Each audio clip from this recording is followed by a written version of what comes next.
À New York, en 1903, le pistolero Thomas Keller est impliqué dans une violente fusillade avec un gang.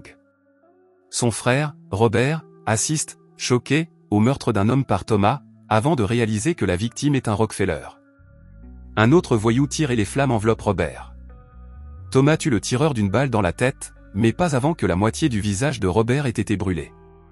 Alors que les voix de la police s'élèvent à l'extérieur, Thomas n'a d'autre choix que de s'enfuir. Il finit par arriver dans une petite ville appelée Redemption et entre dans le saloon.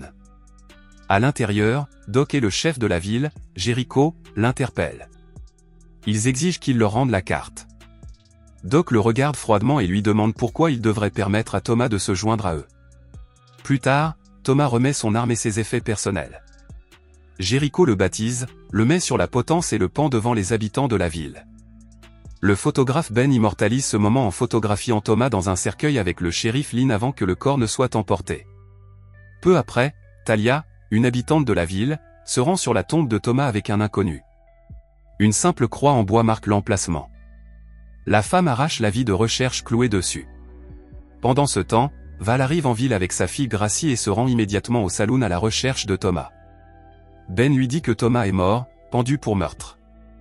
Après leur départ, Ben dit à Bella que la femme cherchait Thomas. Alarmée, Bella se précipite pour informer son père, Jericho. Au cimetière, les hommes déterrent le cercueil de Thomas. À l'intérieur, il n'y a pas de corps, mais seulement une tête de coyote décapitée. Ailleurs, Thomas, toujours en vie, parle au shérif Lynn. Bella fait irruption, rapportant qu'une femme blonde avec un accent du Nord est arrivée avec un enfant, demandant à le voir. Selon leurs règles, il doit rester caché jusqu'à ce que les menaces soient éliminées. Peu de temps après, le cortège arrive en ville. Plusieurs hommes entrent dans le saloon, menés par nul autre que Robert, le frère balafré de Thomas.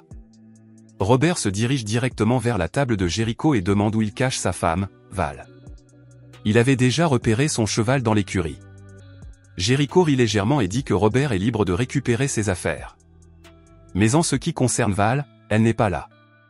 Robert demande également où se trouve Thomas. Jericho insiste sur le fait que Thomas est mort, pendu pour meurtre. Puis l'un des hommes de Robert, l'étranger, sort la tête de coyote du sac et la pose sur la table. Robert sourit, disant qu'il connaît la vérité. La ville est pleine de criminels recherchés qui se font passer pour morts. S'il les arrête tous, il deviendra riche. Thomas seul a une prime de $100 000 sur sa tête, la plus élevée jamais offerte. En infériorité numérique, Jericho ordonne à Robert de partir. Mais dès que Robert sort, ses hommes déclenchent une pluie de balles dans le saloon. Les habitants de la ville se précipitent pour s'armer et riposter depuis les fenêtres et les portes. Au milieu du chaos, Ben, le légendaire pistolero d'autrefois, s'accroupit silencieusement dans un coin, refusant de sortir son arme. Alors que le tonnerre gronde et qu'un orage éclate, les deux camps s'arrêtent, reprenant leur souffle dans l'inquiétude du LOL. Bella apporte d'autres munitions, mais Jericho dit qu'elles ne suffisent pas.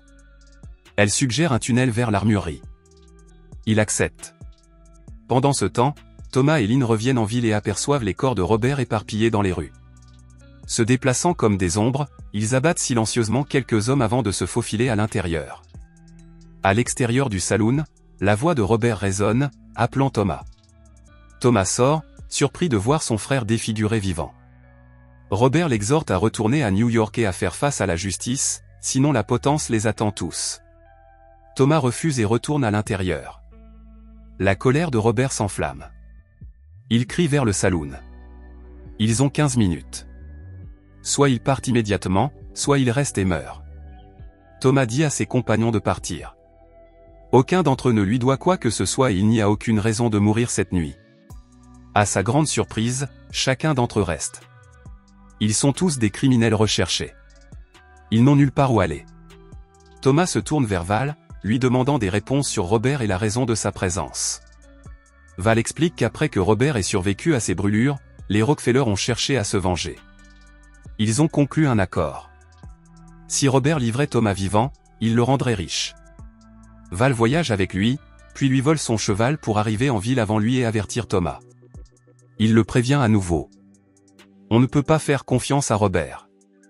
Pendant ce temps, Doc et Bella atteignent l'arsenal caché, une caverne remplie de caisses d'armes et de munitions. De retour en ville, sous le commandement de Robert, ceux qui ne sont pas disposés à rester sortent du saloon. Mais avant qu'ils n'atteignent la sécurité, Robert aboie un ordre. Ces hommes les abattent de sang-froid. Les coups de fusil s'estompent, remplacés par le cliquetis constant de la pluie sur les toits. C'est alors que Jericho et Bella font irruption, traînant des caisses de fusils et des boîtes de munitions. Jericho ne perd pas de temps et arme les habitants de la ville avec des armes qu'il croyait perdues depuis longtemps. Marie s'approche de Ben et lui tend son ancien équipement. Ben le fixe, accablé par le poids de son passé. Finalement, il l'enfile. Le visage sombre de Jericho se crispe en un léger sourire. Le légendaire pistolero est de retour. Dehors, Robert appelle Thomas, lui proposant une trêve. Thomas va à sa rencontre. Robert insiste pour qu'il retourne à New York, qu'il affronte le procès et, quand la potence arrivera, il l'échangera sous la capuche, afin que personne ne le sache jamais. Avant que Thomas ne puisse répondre, Val repère les hommes de Robert qui tendent une embuscade et crie pour les avertir. Thomas se retourne, arme au poing, et les abat avant de retourner en courant dans le saloon. Le plan de Robert s'effondre, laissant les deux parties dans une impasse mortelle.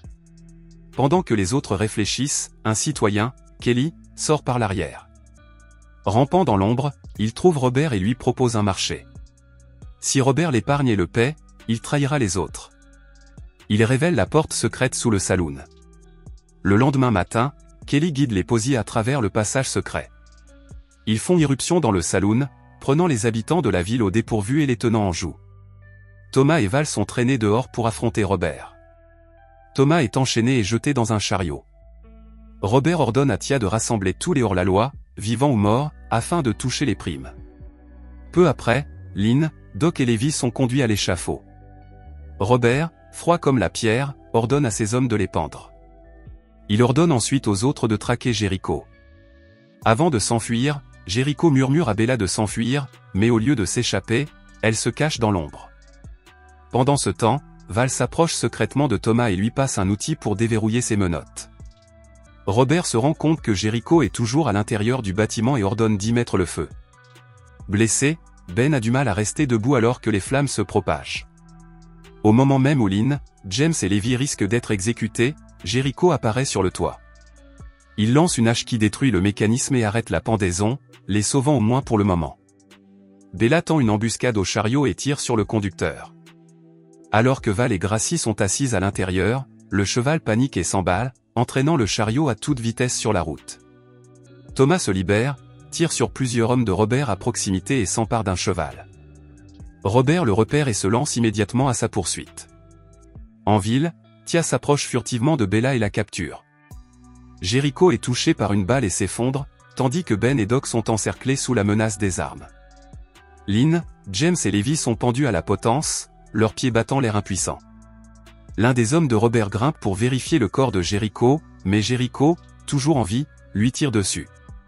Le chaos s'ensuit. Bella et Tia s'affrontent dans un combat brutal jusqu'à ce que Tia la mette au tapis.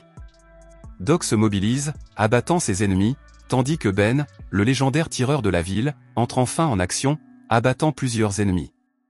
Il s'appuie sur les planches de la potence avec son propre corps, s'efforçant de maintenir Lynn, Doc et Lévi en vie, criant « Dieu, aide-moi ». Tiao lève son arme pour achever Bella lorsque Jericho tire, la tuant. Titubé en avant, il rejoint Ben, poussant les planches du plancher et sauvant les condamnés.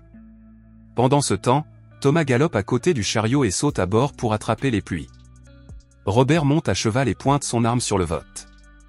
Son doigt tremble, incapable d'appuyer sur la gâchette. Thomas arrache les rênes et le chariot dérape violemment. Les deux frères sont projetés au sol. Ils s'affrontent dans un combat brutal jusqu'à ce que Robert attrape Gracie et pointe son arme sur sa tête. Thomas crie, demandant pourquoi il tuerait sa propre fille. Robert vacille, étourdi, V n'a jamais dit la vérité à Thomas. Gracie est sa fille.